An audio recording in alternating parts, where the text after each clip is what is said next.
ഞാൻ എന്താണെന്നറിയോ, ഇന്ന ഒരാൾ ഇങ്ങോട്ട് കാണുന്നില്ല അല്ലെങ്കിൽ ഒരാൾ എന്നെ നോട്ട് ചെയ്യണില്ല എന്നുണ്ടെങ്കിൽ എനിക്കൊരു സീനും ഇല്ല. ഈ ലൈവിലൂടെ ഇപ്പോൾ എന്താ വെച്ച് കഴിഞ്ഞാൽ നിങ്ങളുടെ എക്സ്പ്രഷൻ ഞാൻ കാണുന്നില്ല, ഓക്കെ, അപ്പോൾ അതുകൊണ്ട് എനിക്ക് സീനില്ല. പക്ഷേ ക്ലാസ്സിലൊരു പ്രസൻറ്റേഷൻ എന്ന് പറയുമ്പോൾ ഇത്ര കുട്ടികളും നമ്മളെ നോക്കിയിരിക്കണം, നമ്മളിങ്ങനെ കാണുമല്ലേ, അതെനിക്കിപ്പോഴും ടെൻഷനൊക്കെ തന്നെയാണ്. പക്ഷെ എന്താ വെച്ച് കഴിഞ്ഞാൽ സാഹചര്യം കൊണ്ട് സമ്മർദ്ദം നമ്മളെടുത്ത് പോകും. അതൊക്കെ ഞാൻ ഓൺലൈൻ അതൊക്കെ അങ്ങനെ തന്നെയാണ്. പക്ഷേ നമ്മളോരോ സിറ്റുവേഷനിലെത്തുമ്പോൾ ഓരോ ചേഞ്ചുകൾ വരും. ഞാൻ പറയാം, അതെനിക്ക് നല്ലൊരു വ്യത്യാസം വന്നിട്ടുണ്ട്. ഫസ്റ്റ് ഇയർ എൻ്റെ മുട്ടും കാലും കയ്യും കാലും ഒക്കെ ഇതായിട്ട് എനിക്ക് ഓർമ്മയുണ്ട്. ഞാൻ അന്ന് ആ സെമിനാർ എടുത്ത് കഴിഞ്ഞിട്ട് പിന്നെ ഞാൻ പുറത്തേക്ക് ഇറങ്ങിയിട്ടില്ല. ഞാൻ ഇവിടെ വന്ന ഒരു കടന്നതാണ്. എന്തിനാണ് കടന്നത് അറിയില്ല. പക്ഷേ ഞാൻ അത്രത്തോളം ഞാൻ പേടിച്ചു പോയി അങ്ങനെ തന്നെ. അല്ലോ ഞാൻ പേടിച്ചു പോയി. പക്ഷെ ഇപ്പം എനിക്ക് അത്രത്തോളം സീൻ ഇപ്പോഴത്തെ ഒരു കേക്ക് പീപ്പിൾ അത്രേ ഉള്ളൂ.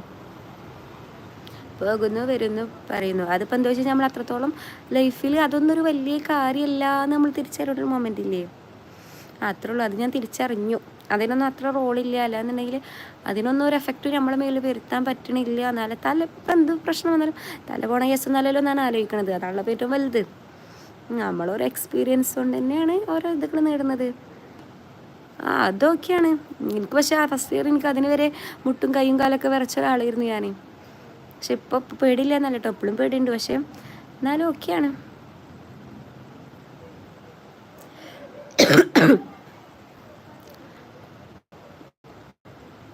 അതുപോലെ വൈവൊക്കെ അറ്റൻഡ് ചെയ്യാൻ എനിക്ക് ടെൻഷനേ കാര്യം. കംപ്ലീറ്റ് പഠിച്ചു കഴിഞ്ഞില്ല എന്നുണ്ടെങ്കിൽ എനിക്ക് കണ്ണിന്ന് വെള്ളം വരും. അങ്ങനെ എനിക്ക് ഭയങ്കര പ്രശ്നങ്ങളായിരുന്നു. ഇപ്പം അങ്ങനെ ഒന്നുമില്ല. പഠിച്ചിട്ട് എന്നുണ്ടെങ്കിൽ എന്താ പ്രശ്നമില്ല, സപ്ലി എഴുതാം, ദാറ്റ്സ് ഓൾ. അങ്ങനെ ഒരു മൈൻഡാ. കുറേ ലൈവില് ഈ വന്നിട്ടെന്ന് മാത്രമല്ല, ഐ മീൻ എൻ്റെ ലൈവാണ്, ഒരുപാടിൻ്റെ ലൈവ് അതല്ലല്ലോ. ഞാൻ ലൈവ് ഇട്ടിട്ടേ കുറച്ചായിടോ. ഞാൻ ഇപ്പോൾ 2 ദിവസമായിട്ടുള്ളൂ കണ്ടിന്യൂസ് ആയിട്ട് ഇടല്ലോ എടുത്തിട്ട്.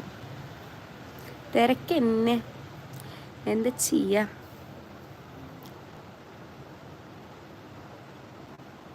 പക്ഷേ ഇൻസ്റ്റയിൽ ഭയങ്കര ആക്റ്റീവാണല്ലോ ടോണി ചേട്ടൻ. ഇതെങ്ങനെ ഇത് സ്പീഡ് കുറക്കുമല്ലോ, എനിക്ക് ഭയങ്കര സ്പീഡാണ്. അത് എന്നോട് ആദ്യമായിട്ട് ആരാ പറഞ്ഞതെന്നറിയോ, സെമിനാർ വെക്കുന്ന സമയത്ത് ഒരു 5 മിനിറ്റ് ടോപ്പിക്കാണെന്ന് എൻ്റെ ഒറ്റ 2 മിനിറ്റ് കൊണ്ട് ഇത് പറഞ്ഞു കഴിഞ്ഞാൽ എന്നോടൊരു മാം പറഞ്ഞിട്ടുണ്ടായിരുന്നു, ഈ കോളേജിൽ ഏറ്റവും സ്പീഡാന്ന്. ആ മാമിനോട് ഏതൊരു സാറ് പറഞ്ഞിട്ടുണ്ടായിരുന്നു മാമിനാണ് ഏറ്റവും സ്പീഡ് എന്ന്. പക്ഷെ മാം പറഞ്ഞു എന്നെ കണ്ട പനക്കാണ് സ്പീഡ്. ഏതാ ഞാൻ അങ്ങനെ ആ റെക്കോർഡ് ഞാൻ ഈ കോളേജിൽ നേടിയെടുത്തു. ഏറ്റവും സ്പീഡിൽ എനിക്ക് സംസാരിക്കും, എനിക്ക് എന്ത് പെട്ടെന്ന് ചെയ്യണം. പക്ഷേ അങ്ങനെ ഫുഡ് എനിക്ക് പെട്ടെന്ന് അയക്കാൻ വയ്ക്കൂല കേട്ടോ. ബാക്കിയൊക്കെ എനിക്ക് പെട്ടെന്ന് ഷരപ്പടോ കഴിയണം. എന്നിട്ട് എനിക്ക് ഫ്രീ ആയിട്ടിരിക്കണം. അത് മൈൻഡിൽ ഫാസ്റ്റിൽ വർക്ക്. അങ്ങനെയും പറയാം. അങ്ങനെയല്ല കേട്ടോ, സെമിനാറൊക്കെ ഞാൻ പ്രസൻറ്റ് ചെയ്യണേ പെട്ടെന്ന് കഴിഞ്ഞ് കഴിഞ്ഞാൽ അവിടെ നിന്ന് പോരാലോ എഴുതിയിട്ടാട്ടാ. ഇൻസ്റ്റാ പൊളി, യൂട്യൂബ് ശോകം. അത് എന്നെ പോലത്തെ കോഴികൾ യൂട്യൂബിൽ കയറി ഇറങ്ങണോണ്ടാ. അത് കുറച്ച് ടീംസ് ഉണ്ട്, ലൈവ് കാണാം, ചാറ്റ് ചെയ്യാം. നിങ്ങളുടെ അപ്പത്തിന് അവർക്ക് പ്രേമം വരും. എന്താലേ നമ്മൾക്ക് ഏത് യൂണിവേഴ്സിലാണ്, ഐ മീൻ ഏത് ജനറേഷനിലാണ് ജീവിക്കണത്?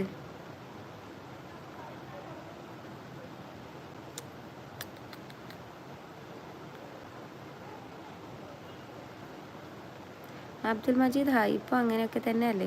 ഇപ്പോഴും അങ്ങനെ തന്നെ. ഈ വർഷം ഞാൻ അടുത്ത ആഴ്ച ഉണ്ടാവില്ല, അടുത്ത മാസം തൊട്ടിട്ട് സെമിനാർ തുടങ്ങും. എൻ്റെ നമ്പറാണെന്നുണ്ടെങ്കിൽ 3, റോൾ നമ്പർ 3. അപ്പോൾ എന്തായാലും ഫസ്റ്റത്തെ ആഴ്ച തന്നെ എല്ലാ സെമിനാറും ഉണ്ടത് കഴിയും. പിന്നെ തൊട്ടേ നമ്മൾ ഫ്രീയാ. Abdul Majeed side hi. ഞാൻ 80s വസന്തം. ഈ 80സിലൊന്നും എത്തിയിട്ടില്ല മോനെ, കുറച്ചും കൂടി മുന്നോട്ട് വരാണ്ട്. അതല്ല പറഞ്ഞത്, പിന്നെന്താ പറഞ്ഞത്?